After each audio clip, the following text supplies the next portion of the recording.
आप सभी का मैं इस वीडियो में स्वागत करती हूँ और हम कर रहे हैं फुल लेंथ टेस्ट का ऑनलाइन इवैल्यूएशन। ये जो टेस्ट मैं ले रही हूँ ये मैं हिंदी का जो पेपर है पेपर कोड 3802 वो यहाँ पर आपके साथ में डिस्कस करूंगी। ओके, और आज मैं आपके साथ काफी सारे पेपर शेयर करूंगी ताकि आपको आइडिया हो कि बाकी स्टूडेंट्स कैसा लिख रहे हैं। कुछ एक ऐसे स्टूडेंट्स जिन्होंने अच्छा लिखा है, गुड की कैटेगरी में आएंगे या वेरी गुड की कैटेगरी में आएंगे, उनके पेपर्स आप देखिए। कुछ ऐसे भी देखिए जो एवरेज की कैटेगरी में आएंगे, कुछ ऐसे भी देखिए जिनको बहुत सिंपल क्वेश्चंस भी करने में दिक्कत आ जाती है, क्योंकि बहुत इंपॉर्टेंट है कि आपकी इसके लिए मेंस के लिए स्किल्स कैसी हैं।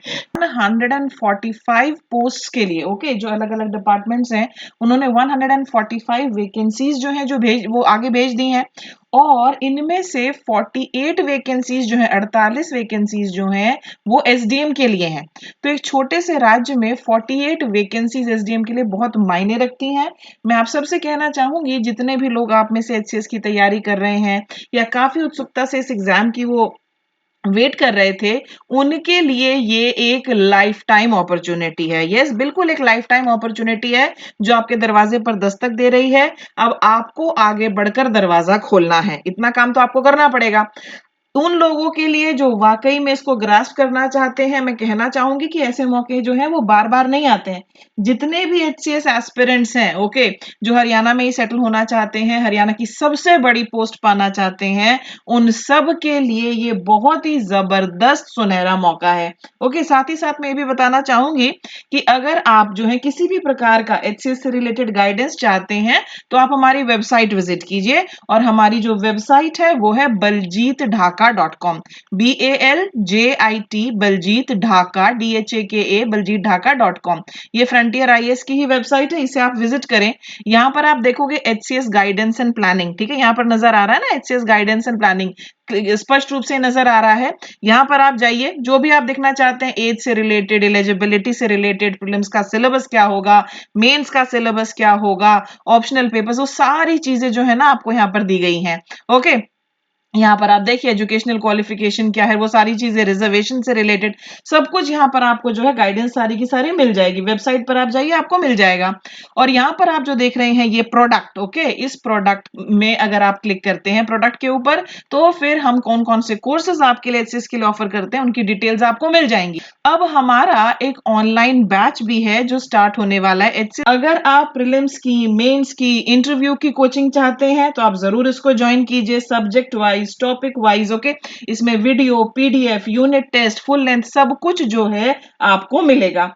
इसमें टोटल जो है हम 71 टेस्ट जो हैं ओके, उन्हीं टेस्ट का एक हिस्सा है जो भी आगे मैं आपके साथ करूंगी।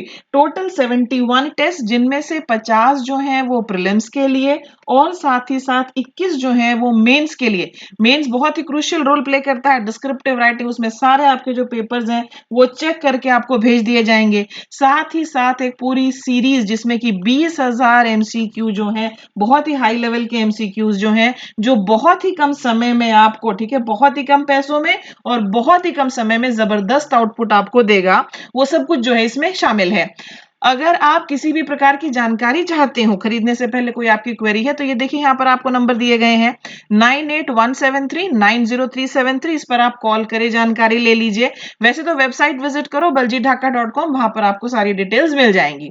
ओके, अब ये सब बताने के बाद बहुत ही गोल्डन, और उसके बाद जो है पेपर्स लिखकर भेजो, जो भी टेस्ट होते हैं उनमें पार्टिसिपेट करो, आपको इंप्रूवमेंट अपने आप ही जल्द महसूस होने लगेगी। सिस्टमैटिक ढंग से, एक चैनलाइज्ड ढंग से, बिना इधर उधर भटके, दुनिया भर के मटेरियल में क्वेश्चन देखिए, सरल हिंदी में व्याख्या कीजिए, और ये हमारा जो है ये 10 नंबर का क्वेश्चन है। ठीक है, क्या दिया गया है आपको देख लीजिए।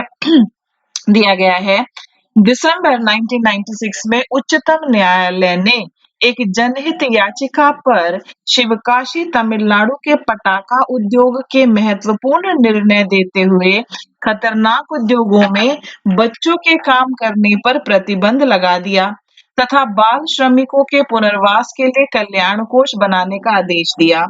कल्याण कोष में बाल श्रमिक के उद्योग मालिक को 20,000 रुपए जमा करवाने होंगे।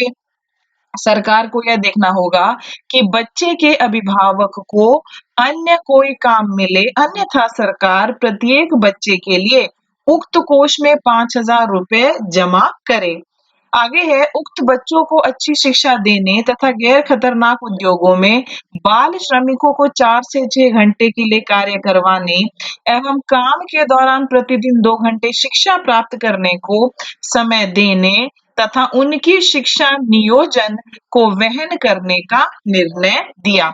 अब ये जो आपको दिया गया है, आपको जो है इसको एक सिंपल लैंग्वेज जो है उसमें लिखना है, ठीक है। अब मैं आपको एक और दिखा देती हूँ, या तो आप ये कीजिए या फिर एक और आपको दिया गया था अथवा, देखो यहाँ पर लिखा हुआ है अथवा, ये जो सेकंड वाला है पैराग्राफ, इसका कीजिए। देखिए इन्होंने क्या दिया है सरकारी एजेंसियां निष्क्रिय और भ्रष्ट होती जा रही हैं। केंद्र से लेकर राज्यों तक कहीं भी इस सरकारी तंत्र को गतिशीलता और स्वच्छ करने की कोई राजनीतिक इच्छा के संकेत नहीं है। ऐसी स्थिति में स्वैच्छिक संगठनों से बहुत उम्मीद है कि वे जनता के विकास की प्रक्रिया में संवेदनशीलता के साथ महत्वपूर्ण भूमिका निभाएंगे। अन्ना हजारे एवं बाबा रामदेव जैसे स्वेच्छित संगठन जन जागृति के लिए कड़ा संघर्ष कर रहे हैं।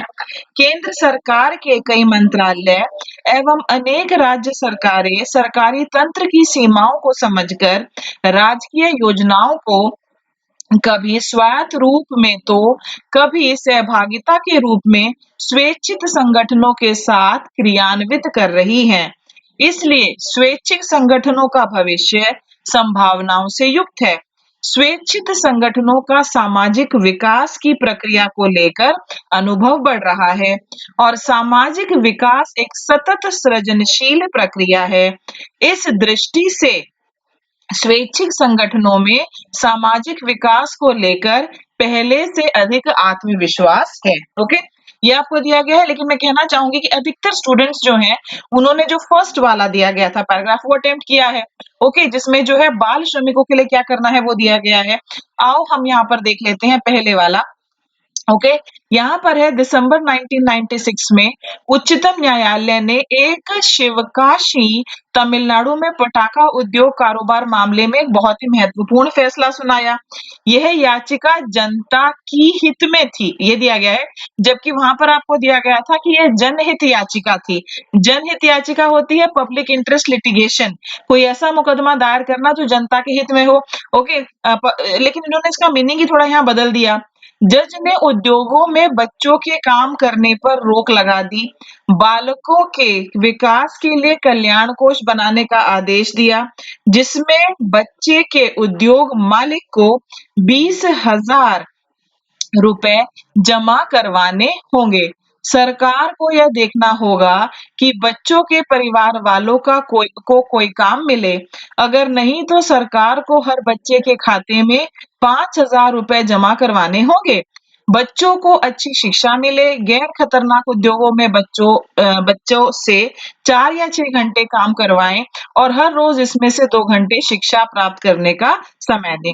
ये इन्होंने लिखा है सिंपल सी भाषा में जो वहां दिया गया था, बिना कोई पॉइंट छोड़े इन्होंने इसको लिखा है। और इनको कितने मार्क्स मिले हैं यहाँ पर आप देखिए, इनको मिले हैं 8 नंबर। आगे चलते हैं, अगले स्टूडेंट का पेपर देखो, इसमें क्या कहा गया है। दिसंबर 1996 में एक जनहित याचिका शिवकाशी तमिलनाडु के पटाखा उद्योग मामले में उच्चतम न्यायालय ने बाल श्रम विषय पर महत्वपूर्ण फैसला सुनाया। उच्चतम न्यायालय ने बच्चों को खतरनाक उद्योगों में काम करने पर रोक लगा दी और ऐसे बच्चों का पुनर्वास करने के लिए कल्याण कोष बनाने का आदेश दिया। इस कोष में बच्चों से काम करवाने वाले उद्योग मालिकों को 20,000 रुपए जमा करवाने होंगे। साथ साथ सरकार को भी ऐसे बच्चों के माता पिता के लिए रोजगार की व्यवस्था करनी होगी, अन्यथा प्रत्येक बच्चे के लिए कल्याण कोष में 5,000 रुपए जमा करवाने होंगे। ऐसे बच्चों को अच्छी शिक्षा देने तथा बिना खतरों के उद्योग धंधों में बच्चों को 4 से 6 घंटे काम करने, जिनमें से 2 घंटे शिक्षा लेने का समय और शिक्षा पर, ओके, यहाँ पर थोड़ा सा मिसिंग हो गया है। ओके, ये यहाँ पर इन्होंने दिया है और शिक्षा पर, एक सेकंड दीजिए मुझे, ओके, ये भी नहीं है इनका, और शिक्षा पर, बस यहीं पर इनका खत्म हो गया है, ठीक है ना। तो ये मैं आपके साथ डिस्कस कर रही थी और इस स्टूडेंट को मिले हैं 6 नंबर। ओके, 10 नंबर का क्वेश्चन था, 6 नंबर इनको मिले हैं। अगला पेपर देखो। अब ये जो स्टूडेंट है इनको कमेंट मिला है, you seem to be confused with precis writing, कि ऐसा लग रहा है पढ़कर कि जैसे कि आप जो है प्रेसी राइटिंग के साथ जो है यहाँ पर कंफ्यूज हो गए हैं। देखो, पटाखा फैक्ट्रियों में अधिकतम 14 वर्ष से कम उम्र वाले बच्चों से काम कराया जाता है, जिस पर न्यायालयों ने कई बार आदेश जारी करके इस प्रक्रिया को रोकने का आदेश दिया है। ये कहाँ दिया गया है इस तरह का कि कई बार न्यायालय जो है उन्होंने इस प्रक्रिया को रोकने का आदेश दिया? कहीं भी नहीं। ऐसी घटनाओं को रोकने हेतु तो सरकारी प्रावधान भी निर्देशित किए गए हैं। कहाँ दिया गया है? धन राशि की सहायता भी घोषित की जा चुकी है, अथवा सरकार ने बच्चों के लिए फैक्ट्री में काम करने की समय सीमा तय कर एवं शिक्षा पर बल भी दिया है। और इन्होंने हेडिंग भी दी है, बाल विकास पर भारी व्यवसाय। ओके, इस तरह से इन्होंने लिखा है। इनको 4 नंबर दिए एग्जामिनर ने, मैं सरप्राइज्ड हूँ। 4 नंबर ज्यादा ही दे दिए, इनको 2 से ज्यादा नंबर नहीं मिलने चाहिए थे इसके लिए। और क्लियरली जो इंस्ट्रक्शन है, you seem to be confused with precis, ये करेक्ट है। अगर कोई बहुत स्ट्रिक्ट इवैल्यूएटर होगा तो वो इसके लिए बिल्कुल शून्य भी दे सकते हैं, उन्होंने अपने ही मन से कुछ लिख दिया है। ऐसा आपको बिल्कुल नहीं करना। अगले पर आ जाओ।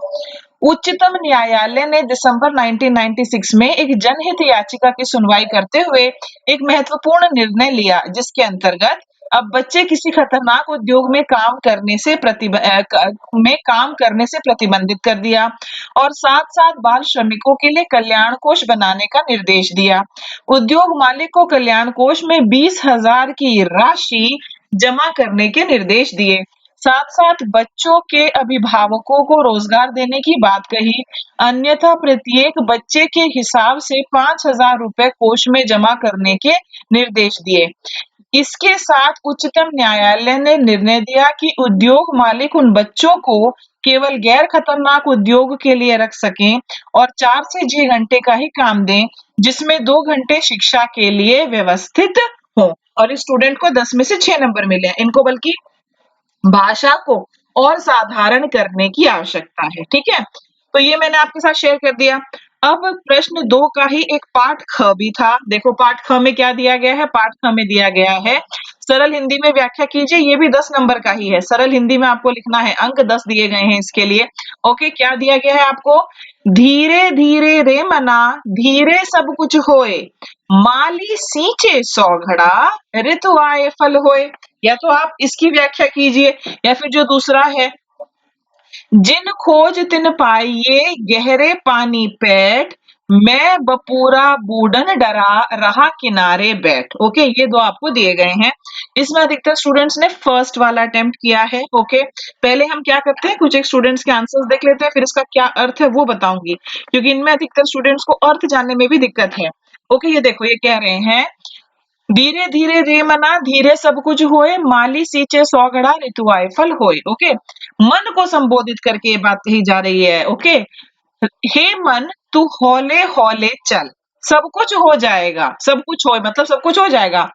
मन तो शांत रहे, धीरे धीरे अपना काम करते रहे, उसी से सब कुछ हो जाएगा। जैसे एक माली किसी बीज को लगाने के बाद हर रोज उसे एक एक घड़ा पानी को देकर सींचता है, हर रोज एक एक घड़ा पानी। ये वाला जो है थोड़ा सा इनका इनकरेक्ट होगा, तभी क्वेश्चन मार्क लगा दिया है। ओके, घड़ा पानी को देने से बीज हरा हो जाएगा और एक दिन पेड़ बन जाएगा, और जब बारिश आएगी तो उस पेड़ पर फल लग जाएंगे। सारा इनका इनकरेक्ट है, तभी एग्जामिनर ने लिखा इनकरेक्ट। कहने का मतलब है अपना काम करते रहना चाहिए, जल्दी नहीं करनी चाहिए कि मेरा काम हो जाए, मेहनत करता रहे, फल जरूर मिलेगा। इनको 10 में से 5 नंबर मिले हैं। ये वाला सारा पोर्शन जो है इनका इनकरेक्ट है। आगे आपको बताऊंगी कि राइट क्या होना था। आगे देखो, इस स्टूडेंट को इसके लिए जो है 8 नंबर मिले हैं, यानी इन्होंने अच्छा लिखा है, बहुत बढ़िया, स्टार भी मिला है। मनुष्य को धैर्य के साथ कार्य करते रहना चाहिए, कभी भी जल्दबाजी नहीं करनी चाहिए। हर कार्य एक समय आने पर ही पूरा होता है। जैसे एक पेड़ में माली कितना भी पानी दे दे, माली सींचे 100 घड़ा, यानी कि माली जो अगर वो 100 घड़े पानी भी दे दे, ऋतु आए फल होए, यानी कि मौसम आने पर ही फल लगेगा। वो 100 घड़े पानी देने से कुछ नहीं होने वाला, परंतु पेड़ को फल मौसम आने पर ही लगते हैं। इसलिए मनुष्य को अपना संयम रखते हुए अपना कार्य करते रहना चाहिए। ओके, ये इन्होंने अच्छा लिखा है। 10 में से 8 नंबर, वेरी गुड। कुछ एक एवरेज, कुछ एक बढ़िया, कुछ एक बेकार। स्टूडेंट सब हर तरह के पेपर जो आ रहे हैं आपके साथ मैं शेयर कर रही हूँ। आगे देखो, स्टूडेंट ने क्या लिखा, इनको 6 नंबर मिले हैं। निम्नलिखित पंक्तियां की स्पेलिंग गलत है, कहती हैं कि मनुष्य का मन बहुत ही चंचल होता है, कहाँ कह रही हैं, और एक जगह ध्यान केंद्रित नहीं कर पाता, परंतु मनुष्य का यह धर्म है कि वह अपने मन को समझाए कि हर काम अपने समय पर ही अच्छा लगता है और समय से पहले किसी वस्तु के मिलने का कोई योग नहीं होता।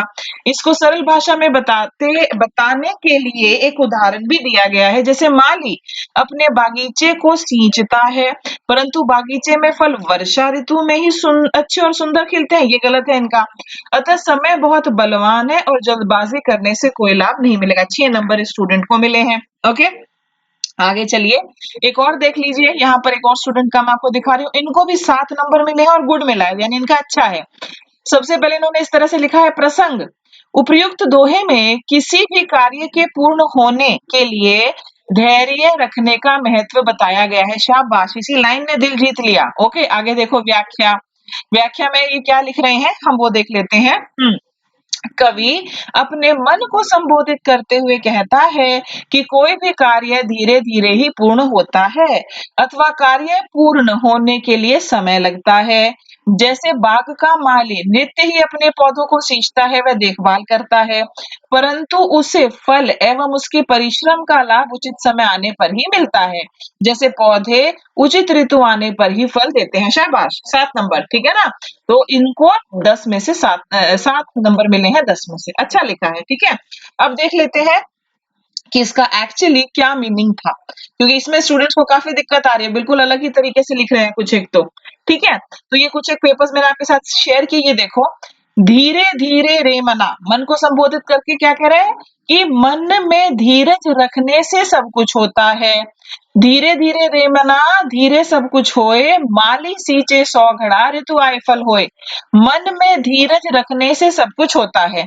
अगर कोई माली किसी पेड़ में 100 घड़े पानी से सींचने लगे, तब भी ऋतु आए फल होए, तो ऋतु आने पर ही फल लगेगा, तब भी फल तो ऋतु आने पर ही लगेगा। ये तो था पहले वाले का मीनिंग। एक और आपको दिया था जो बहुत कम स्टूडेंट्स ने अटेम्प्ट किया, देखो, जिन खोज तिन पाइये गहरे पानी पैठ, मैं बपूरा बूढ़न डरा रहा किनारे बैठ। ओके, इसमें क्या कह रहे हैं, इसमें जी वन में जो लोग हमेशा प्रयत्नशील रहते हैं, मेहनत करते रहते हैं, ओके, उन लोगों के लिए कह रहे हैं, उन्हें सफलता अवश्य मिलती है।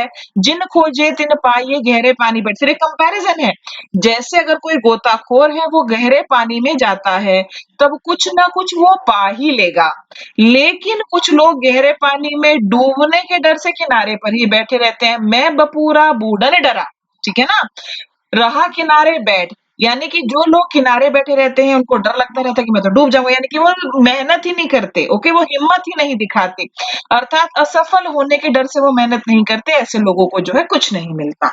ठीक है, तो ये था इनका अर्थ।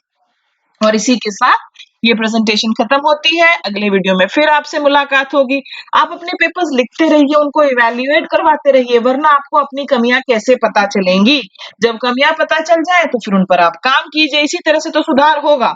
I wish you all the best. जितने भी स्टूडेंट्स हैं जिनके मार्क्स अभी आ रहे हैं ना 55, 56, इनके मार्क्स जो है वो बढ़कर 68, 69 तक हो जाएंगे, और जितने भी स्टूडेंट्स हैं जिनके 65, 66 आ रहे हैं, उनके मार्क्स जो है वो बढ़कर 75, 76, 77 तक हो जाएंगे। ओके, तो कम से कम इतना जो कवर अप है आप जरूर कर पाएंगे, लेकिन आप प्रैक्टिस करो, लिखो जरूर, टाइम देखो, लिखो और पेपर्स इवैल्यूएशन के लिए भेजो। All the best. देखने के लिए धन्यवाद। Bye bye.